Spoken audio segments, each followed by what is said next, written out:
Hello learners, welcome back to my channel Knowledge Nation. This video is the second part of tense series. जैसा कि हम लोग पहले ही discuss कर चुके हैं, what is tense, how many kinds of tense, how many kinds of present tense, how many kinds of past tense and how many kinds of future tense. ये सारे टेंस को हम लोग सारे काइंड्स को हम लोगों ने बेसिक पढ़ा। ये कितने प्रकार के होते हैं, तो हम लोगों ने टोटल पढ़ा कि there are 12 kinds of all tense. सारे टेंस के 12 प्रकार टोटल होते हैं। तो उसमें से सबसे पहला जो हम लोग टेंस को डिस्कस करेंगे वो है present tense. Okay, present tense का फर्स्ट जो टॉपिक है वो simple present tense.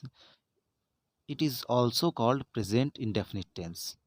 Simple present tense को प्रेजेंट इंडेफिनिट टेंस के नाम से भी जाना जाता है। ठीक है, सबसे पहले तो हम लोग को किसी भी टेंस को जानने से पहले ना उसका वर्ब फॉर्म जानना बहुत ज़रूरी होता है।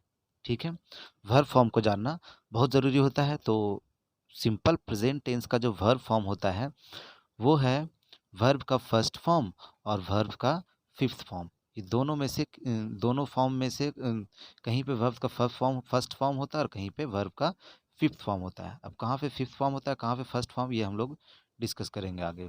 और इसका जो हेल्पिंग वर्ब होता है वो डू और डज होता है। ठीक है, बस अफर्मेटिव सेंटेंस को छोड़ के जो हम लोग आगे डिस्कस करेंगे।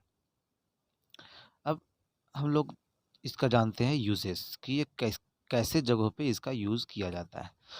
तो कोई भी सर्वसामान्य सत्य मीन्स कि यूनिवर्सल ट्रुथ जो होते हैं हमेशा ही वर्तमान काल में आदत या हमेशा होने वाली क्रिया मीन्स कि तत्काल में अगर किसी का कोई आदत हो या हमेशा होने वाला कोई काम हो तो उसको अगर शो करना है, प्रस्तुत करने के लिए सिंपल प्रेजेंट टेंस का यूज़ किया जाता है। ठीक है, किसी की वर्तमान में आदत को या हमेशा होने वाले काम को या यूनिवर्सल ट्रूथ को, रूटीन वगैरह को, तो ये सब जो होते हैं वो सिंपल प्रेजेंट टेंस का सेंटेंस के थ्रू बनाया जाता है। ठीक है, अब इस टेंस का पहचान हम लोग कैसे करेंगे, हिंदी अगर सेंटेंस दिया हुआ है तो उसकी पहचान कैसे करेंगे। तो हिंदी वाक्य के क्रिया के अंत में इसका जो क्रिया होगा हिंदी वाक्य में उसके अंत में होगा ता है, ती है, ते है। तो इस तरीके से कुछ होगा तो वो लग कर आए तो वो हम लोग को समझ जाना है कि वो सिंपल प्रेजेंट टेंस का सेंटेंस है। फॉर एग्जाम्पल, मैं खाता हूँ, वह क्रिकेट खेलता है, ता है लास्ट में आया, तुम आते हो लास्ट में ते हो आया। तो ये सब सिंपल प्रेजेंट टेंस का है। नाउ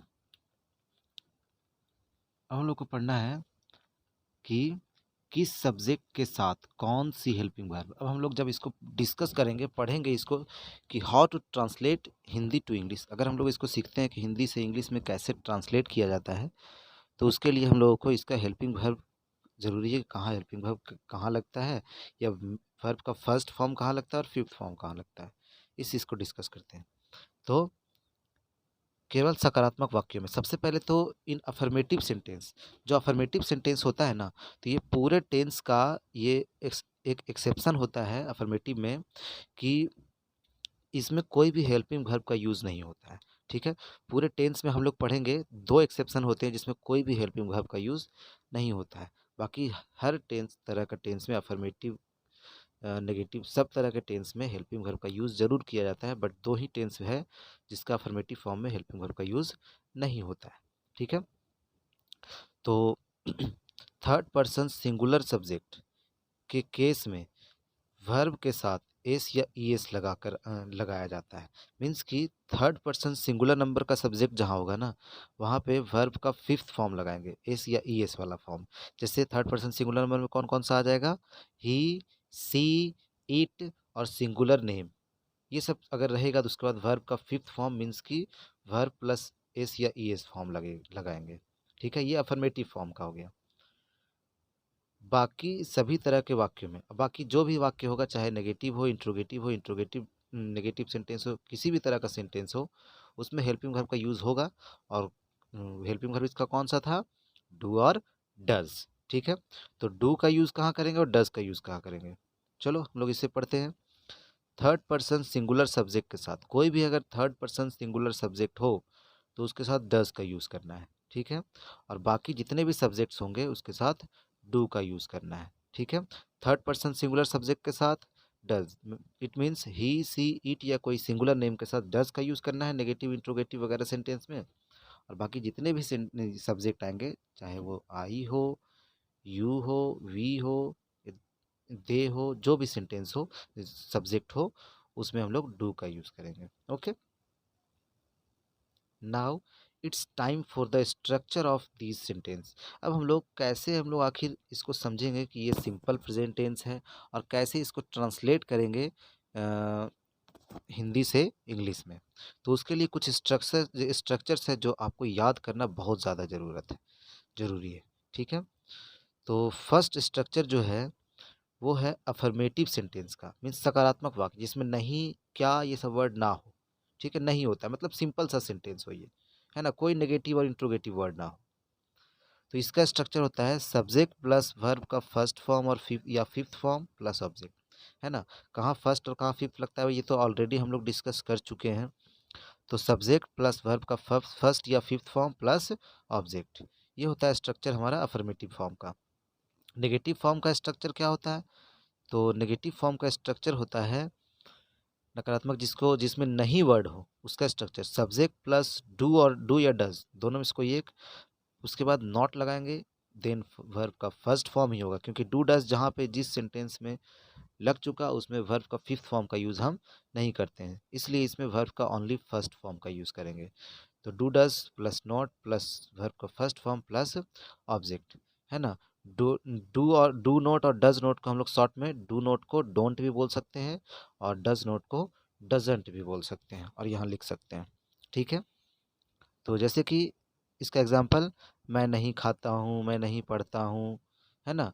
वैसे ऐसे कीजिएगा नहीं, ठीक है, लेकिन तो मैं नहीं खेलता हूँ, तो इस तरह से कुछ नहीं वाला जो वर्ड होगा वो नेगेटिव सेंटेंस होगा, ठीक है। Now it's time for the interrogative sentence. अब इंट्रोगेटिव सेंटेंस हम लोग सीखते हैं। इंट्रोगेटिव सेंटेंस मीन्स होता है प्रश्नवाचक वाक्य जिसमें सवाल किया जाता है। तो प्रश्नवाचक वाक्य भी टू टाइप्स के होते हैं, दो तरह का होता है इंट्रोगेटिव सेंटेंस। पहला यस नो क्वेश्चन और दूसरा W H question. Yes no question जिसका जवाब हम हाँ या ना में दे सकते हैं। क्या तुम पढ़ते हो? क्या तुम इंग्लिश पढ़ते हो? क्या तुम ग्रामर पढ़ते हो? तो इस तरह से क्या क्या जिसके शुरू में आ और उसका जवाब हम हाँ या ना में, मीन्स यस और नो में दे सकते हैं।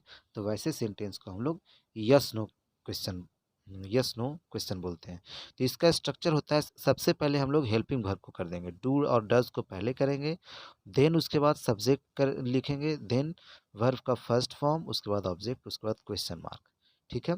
Do does plus subject plus V1 plus object plus question mark.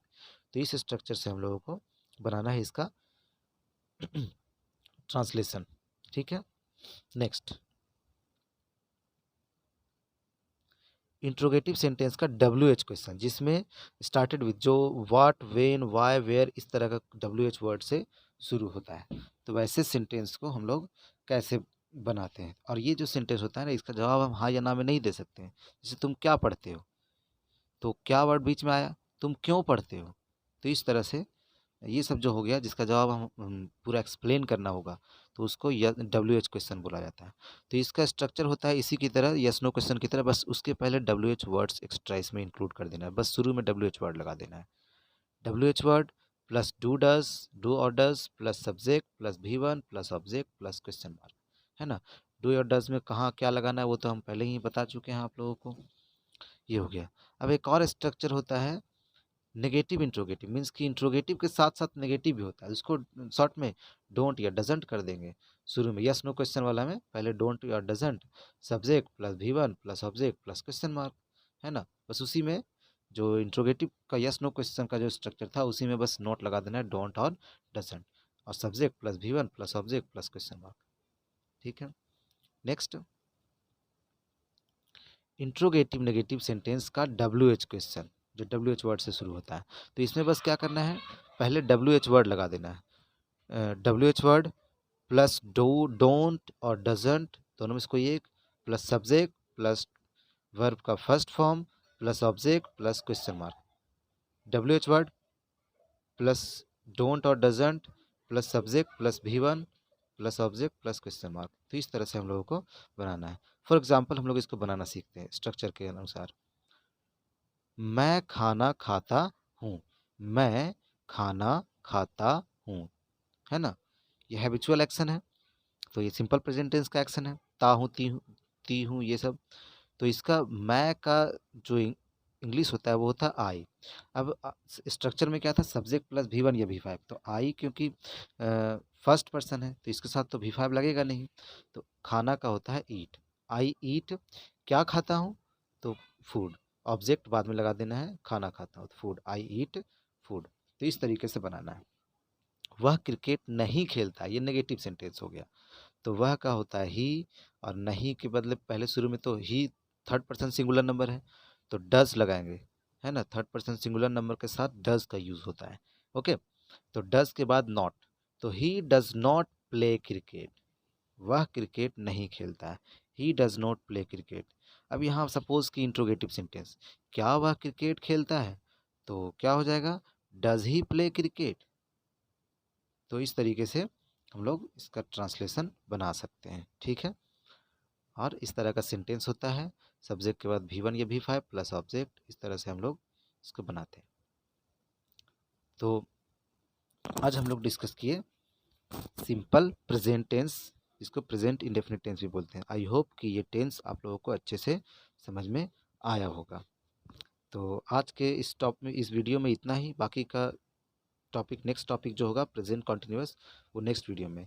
तो प्लीज़ मेरे चैनल को सब्सक्राइब कीजिए, वीडियोस को लाइक कीजिए, और मोटिवेशन के लिए कमेंट्स वगैरह डालते रहिए। Thank you very much.